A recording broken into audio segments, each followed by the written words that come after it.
Above the stage, a LED light board was suspended in the air. The light board showed 6456 in red. The white light receded from the center of the stage and the surroundings slowly appeared. Tang Mo's eyes narrowed. A huge Monopoly game map was revealed in the white world. Maria's stage was in the center of the map. There were 150 squares, each square 1 meter long. They were connected end to end and surrounded the stage. The square grids were vertically connected in a slender rectangle, twisting and snaking. Starting from the bottom where the 8 people were standing, they spread forward with 9 bends, eventually leading to Mario's small stage. There was a red square lattice at Tang Mo's feet. This grid was different from the other grids. The edges of the other grids were glowing with a white light, except for the ones under the 8 people's feet which were glowing red. Tang Mo saw that the color was red like blood, with an English word written in the middle. Start everybody, welcome to Mario's Monopoly game. The loud male voice made everyone jump with surprise and look up. They didn't know when it happened but Mario was no longer posing. He stood on the small stage with hands on his hips. My dear child, welcome to Mario's Monopoly game. I am your childhood's best friend, Mario. Tang Mo often played Super Mario when he was a child.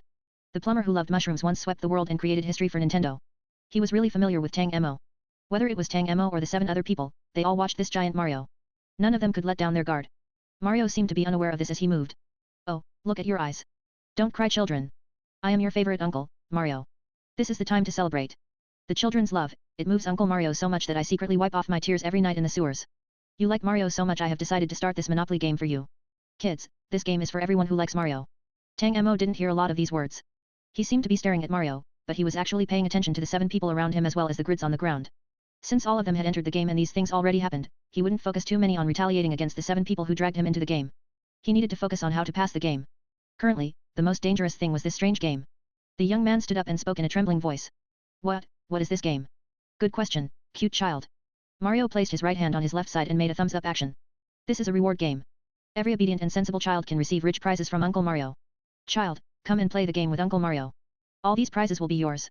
Mario moved sideways and a small golden hill appeared behind him. Countless gold and silver jewelry piled up on the small stage like a hill. Mario stood back and all these gifts disappeared. So much gold. And diamonds, lots of diamonds. Mario showed a kind smile. Child, these are yours. Tang Mo said coldly, what are the rules of the game? Do you see these squares? The lovely Uncle Mario wants to play a Monopoly game with you. Only the child who arrives at this stage the fastest can receive all the rewards. Children, have you ever played a Monopoly game? The young woman hesitated for a moment before coming forward. I've played it. There are many types of Monopoly games, but they all require rolling the dice. The number of squares you can move forward depends on the number you roll. The grids might contain rewards, punishment or even make you move backwards. That's it. Yes, I've played it. Someone echoed. Mario laughed. My kids are so smart. The Black Tower character was the familiar Mario. After he spoke kindly for so long, the other people were no longer on the defensive and dared to speak. Tang Mo still looked at Mario without moving. In Mario's Monopoly game, there is a magic dice. Mario stretched out his hands and snapped. A huge dice fell from the sky and appeared in front of the players. This dice is a lucky dice. Every child will throw it in order. The number thrown will determine how many squares you will advance. The one who comes here first and the last lucky person can get all the prizes that Uncle Mario prepared for you. It was that simple? Tang Mo frowned and was preparing to open his mouth. But an old voice spoke before he could. Are any of these squares dangerous? Tang Mo turned to look at the old man who had pretended to twist his ankle. Mario said happily, how can a lucky child be in danger? Tang Mo changed the question. What are in these squares? In a Monopoly game, a player would often encounter rewards or punishment when landing on a square. In an ordinary Monopoly game, the rewards were mainly gold coins or the chance to take a few steps forward. The punishments were mainly losing gold coins or even being forces back to the beginning. Mario explained, among the 150 squares, there are many small gifts that Uncle Mario has prepared for the children. Lucky children can receive these gifts. I call them the reward squares. However, there are good children and bad children. Sometimes, the children will do things that make Mario sad. Thus, there are some squares with props to punish the bad children. These are the punishment squares. Everyone's hearts thumped as they heard the word punishment. The giant Mario looked at everyone with dark eyes and the corners of his mouth slowly moved up, revealing a strange smile. The more obedient the child, the better the reward Uncle Mario will give them. As long as you enter these squares, you can get unimaginable things. For example, an ability or the opportunity to save a game. I call this the King's Square. Tang Mo's breathing became sluggish. Ability? Game save item? They could get these types of items in this Monopoly game. The other 7 people were all stunned. Their eyes were shining and it was impossible to restrain the heat in them. Tang Mo immediately calmed down. With rewards, there were punishments. Such a good reward, the corresponding punishment would be. There are some squares that Mario calls prisoners. Bad kids who do bad things are unforgivable bad people. They no longer like Mario. They like the odd-looking Angry Birds or the colored candy that disappears. Mario's expression instantly became extremely ferocious. He was still smiling but his eyes revealed his hatred and dislike. Uncle Mario has accompanied you for many years. Why do you like that disgusting bird? Tell me. Boom. Mario stomped his feet and the white world shook violently, as if there was an earthquake. Oh, my lovely kids. What did I just say? Mario's expression swiftly changed. The aftermath of the earthquake hadn't stopped but he put on his amiable face again. Uncle Mario knows that you are good children. Good children won't encounter these disgusting prisoner squares. Only the bad children will land on them. Mario has deliberately prepared an interesting square for the playful kids. It is called the free jump square. The earthquake subsided, but Tang Mo's expression was very ugly. The giant Mario's strength was beyond his imagination. The fact that he could cause such movements meant he was stronger than the big mole. Mario didn't seem to see the fear in other people's eyes. He said to himself, when someone lands on the free jump square, they can choose which square to jump to. There are two options. First, you can jump forward up to 30 squares. Second, you can jump backwards and return to any square. Kids like to jump freely. This fun square, you will definitely like it. Finally, there is one final square which is the biggest surprise Uncle Mario has prepared for you. It is called the clearance square. Yes, you heard me right. Anyone who is lucky enough to step on this square can directly pass the game. Mario waved his hands and spoke excitedly. After a moment, he lowered his head and looked at the 8 people. Then children, the game is about to begin. Are you ready? Ding dong. The large multiplayer instance game Mario's Monopoly game has officially started. The rules of the game: first, you can only advance or retreat according to the number rolled on the dice or the rules of the free jump square. Second, the king squares account for 5% of the total number of cells. The prizes have the black tower's consent and can be taken out of the instance. Third, the prisoner's squares account for 5% of the total squares, and the law of causality means you will definitely get the death penalty. Fourth, the free jump squares account for 20% of the total number of squares. Fifth, the reward and punishment squares each account for 20% of the total number of squares. Sixth, only the player who steps on the clearance square can pass the game directly. 7, the rest are blank. 8, death in the game means death outside the game. The cute plumber uncle likes obedient and sensible children the most, but he doesn't soften for bad children. The crisp child's voice rang in everyone's ears, causing their expressions to change. Great danger was also accompanied by great rewards. The black tower said that the prisoner square would cause death due to the law of causality. This meant anyone who stepped on these squares would die. However, they only accounted for 5% of the total number of squares. What if they stepped on the king's square? An ability or save point, the black tower said that these things could be brought out of the game. If they stepped on the king's square, if Mario stood on the small stage, smiling at the 8 people below the stage. His huge body made a creaking sound every time he moved, but no one dared underestimate him. He said, "My children, start the game." The young woman was originally holding the big dice in her arms. Once Mario said the game was starting, she looked with surprise at the young man next to her. Lin Bangcheng, I don't want to roll this dice. You go first. Why me? The young man's face changed. Why should I roll the dice first? The young woman heard this and quickly placed the dice on the ground. A balding middle-aged man hesitated before speaking. There must be an order. In this way, our game has a total of 8 people. I propose that we roll the dice in the reverse order that we triggered the game. The last one to trigger the game should be the first to roll the dice. What do you think? Everyone looked at Tang Mo, with only the old man scowling. Tang Mo looked at them calmly. I have no problems with going first. However, you don't seem to know each other. I want to know. Outside, why did you work together to pull me into this game? They were relieved to hear that Tang Mo was willing to roll the dice first. A middle-aged man with a beer belly said, "Little brother, it isn't just you. You don't know how disgusting this game is. The moment we encountered the flower bed, we were told by the Black Tower that a big instance game had been triggered. But this instance is an 8-people game and requires 8 people to enter. The Black Tower told us that if we didn't find enough people, we wouldn't be able to move 10 meters away from the flower bed and would be stuck there forever. In addition, the people must touch the flower bed during the game time, which is from 6 AM to 6 PM. I had to wait one day before all 8 people gathered." Tang Mo nodded thoughtfully. "So, you are the 7th. He looked at the old man. "I was deceived by these crooks." The old man grunted coldly. "Why should we throw the dice in reverse order? You were the ones who tricked us into the game. The first person to trigger the game should be the first to throw the dice. They are the one who risked everyone and plunged us into this game." A middle-aged woman suddenly looked pale. "I didn't want to. I just wanted to sit on the edge of the flower bed to rest. Who knew it would become like this? I don't want to go first. Do it from the rear." The 7 people started arguing. "If you hadn't triggered the game, would the rest of us be in this mess? I think it should start from you. You are the 5th person, so you don't want to roll the doll from the rear. You were just with us and now you are siding with that old man and young man. How amazing. You." No arguing. Mario's loud voice was suddenly heard, suppressing everyone's voices. "Obedient children should never argue. Aren't you obedient children?" Everyone recalled the scene of Mario shaking the ground with his feet and trembled, not daring to speak. Suddenly, Tang Mo raised his voice. "It is time to start the game. Uncle Mario, we have 8 people playing the game but only 1 dice. There must be an order.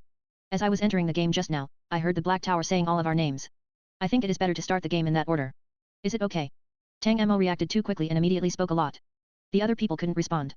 After 10 seconds, someone glared angrily at Tang Mo. "What the hell do you? Oh, my clever boy, you're right. Uncle Mario didn't think about this. Let's start with the order of the Black Tower entry. Let me see, the first one was Li Zhen. Li Zhen, my child, where are you? Come and roll the dice." The middle-aged woman's face was dark and her shoulders shook. She didn't dare move forward. Mario asked again, "Li Zhen, my child, where are you?" The middle-aged woman shivered and took a step forward. Suddenly, Mario's voice was cold. "My child, don't you want to play this fun game?" The temperature plummeted, causing them to feel a chill. The middle-aged woman almost fell from fear as she quickly ran forward and picked up the dice. I'm playing. I'm playing now. Mario's eyes seemed like a knife, forcing the woman to unconsciously throw the dice in her hand. As soon as she threw it, Mario acted like he remembered something and deliberately uttered a strange laugh. Oh, my children, I forgot to tell you that the first child can receive a reward from Uncle Mario. However, the last child really doesn't know how to play. Uncle Mario will stay here and teach them how to play the game. Tang Mo looked at Mario with surprise. Mario was smiling brightly but his deep eyes contained no hint of a smile. Boom. 5, I got a 5. The woman whispered the number and cautiously stepped forward. As soon as she got out of the start square, she ran madly forward towards the 5th square, as if something was chasing her. She stood on the 5th square, the white edges of the square turning yellow. The woman waited a while and nothing happened. Mario laughed. This is a blank square. Congratulations my lovely child. The middle-aged woman flopped to the ground. The second one was the balding middle-aged man. His face was pale as he picked up the dice, placing it on the 5 side. He murmured, 5, 5, 5. The dice landed on a 6. The bald man gulped and nervously walked to the 6th square. The moment he stepped on the square, the white edge of the square turned red. Tang Mo carefully looked at the light around the square. At this time, the familiar Super Mario game music was heard. The change made the bald man stagger and almost step into the middle-aged woman's 5th square. Ding dong. The reward square has been triggered and one of Mario's red magic mushrooms has been obtained. The edible red magic mushroom increases strength and only works within the instance.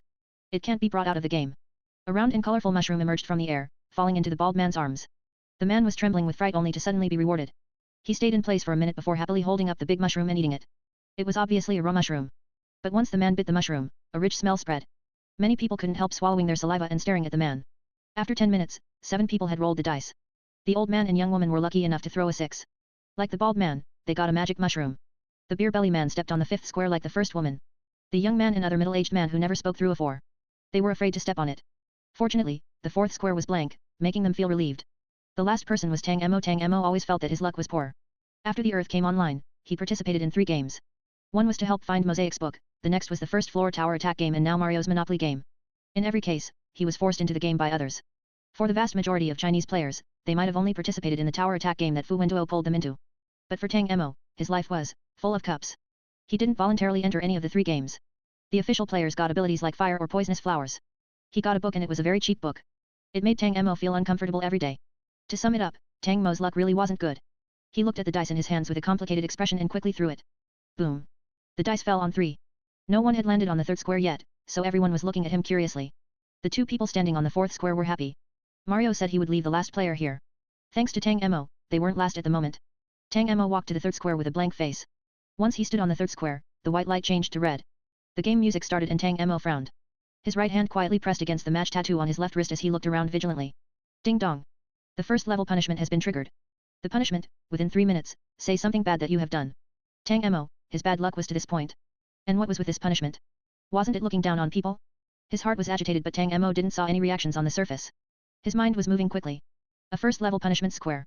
Perhaps there was a second level and third level punishment. This punishment was easy, but would the other punishment squares be so simple? As he was thinking this, Tang Mo spoke calmly. In middle school, I covered a classmate's chair with glue. He liked to bully people and often bullied me. During class, he unknowingly stood up to answer a question but his pants were stuck to the chair and his underwear was exposed. The teacher still doesn't know that I was the one who did it. Tang Mo paused and looked at the stage in the center. I am a good boy after all. Mario agreed. Yes, punishing evil. You are a good boy. The 7 other people, at the same time, outside a community in the Pudong New District. 2 young men and a young woman entered the community. They soon found the 6 strange corpses in the garden in the middle of the community. The young woman with a ponytail crouched down and looked at everyone's wounds. Finally, she returned to the first corpse. She took off her glove and placed her hand on the fatal wound in the chest of the middle-aged man. Her hand pressed against it and emitted a white light. The young woman closed her eyes and her brows were knitted, as if she was feeling something. After 3 minutes, the young woman looked up and said, he was killed by that person. She pointed to a corpse lying next to her. Then she got up and walked over to the other 5 bodies, pressing her hand on their wounds in turn. Finally, she concluded, these 6 people killed each other. The young man in a black down jacket frowned. It meets the characteristics of the second instance. There have been 3 similar dump sites near here.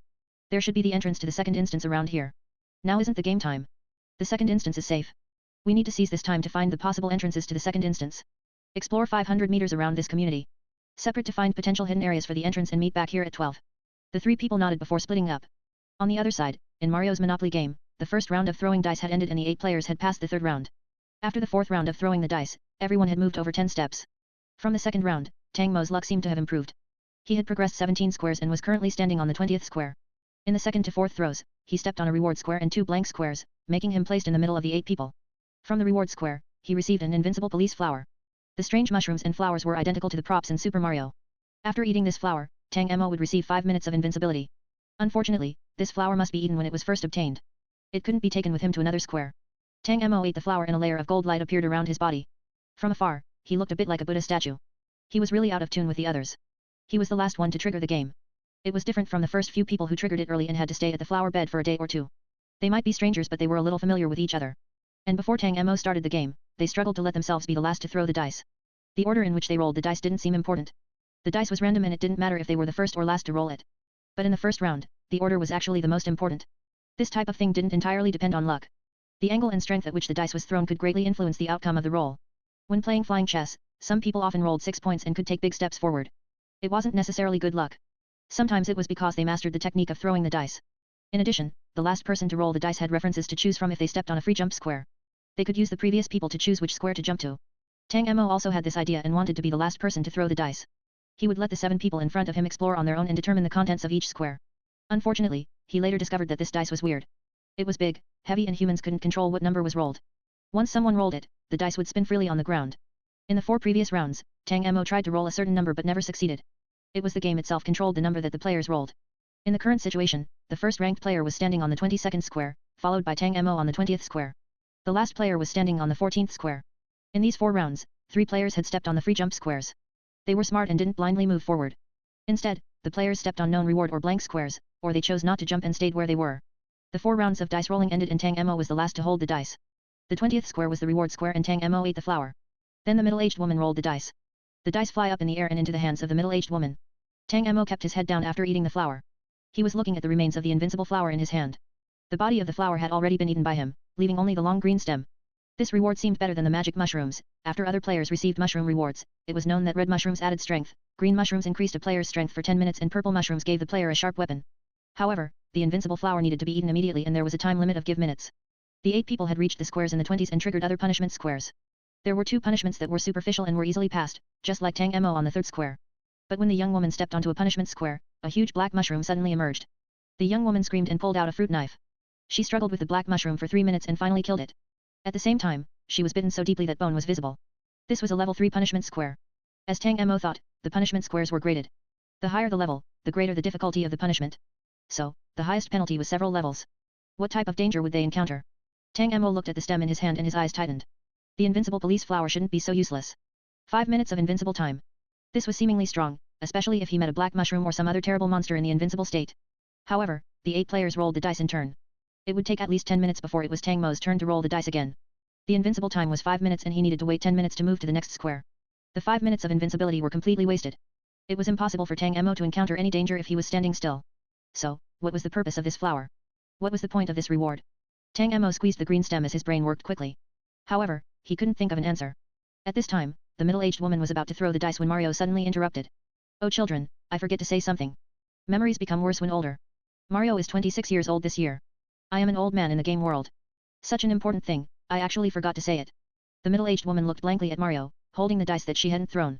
Tang Mo vaguely noticed something amiss and a strange feeling of unease rose in his heart. No, definitely not. There was something wrong. Mario smiled, his dark eyes looking emotionally at each player standing on the squares. There was something gloating in his voice that he didn't try hiding at all. From the beginning of the 5th dice roll round, all players standing on the same square will trigger the "Who will share your joys and sorrows" effect. For example, the 19th square, Mario pointed to the middle-aged woman. If you roll a 2, you will move from square 17 to square 19. Then it will become your square. After that, as long as someone steps onto the 19th square, the "Who will share your joys and sorrows" effect will be triggered. Mario's smile became wider, his excitement and gloating becoming obvious. Once the effect triggers, no matter what the original square is, it will immediately become a level 7 penalty square. It is only when there is one player remaining on the square that the level 7 penalty will change back to the original square. No matter what method is used, as long as one player is left on the square, it will change back. Mario added, oh yes, it doesn't matter if you go to the 19th square right now. There is a child on it but he arrived there on the 4th round. The "Who will share your joys and sorrows" effect only works on players after the 5th round. Tang Mo's eyes slowly widened as the hairs on his body rose. The 7 other people didn't understand Mario's meaning at first. After a few minutes, they understood it one by one. The middle-aged woman was so frightened she fell on the ground and shuddered. No, no, you are asking us to kill each other. Tang Mo finally understood the role of the invincible police flower. If someone gained the invincible police flower, they would become invincible for the next 5 minutes. The person who stepped in after him would no longer obtain the invincible flower, because the moment they stepped in, the square would change from a reward to a level 7 penalty. The 3rd level penalty was the dangerous black mushroom. What was the level 7 penalty? Everyone was overwhelmed with panic. Tang Mo took a deep breath, suppressed the unease in his heart and raised his head. His eyes suddenly swept over the lead board above Mario's head. He asked, what is the special meaning of the numbers on that sign? In the white world, Mario stood on the stage and looked the 6456 number above his head. Mario smiled strangely and replied, "Ah, you are asking about this. Dear child, your curiosity is really heavy. This is the total number of children who have played the Mario's Monopoly game with me. It is a pity that they are all unlucky and disobedient bad children. They couldn't reach here and get my prize. Number 6464 child, will you be the lucky boy?" This was Mario's Monopoly game. The game had only started.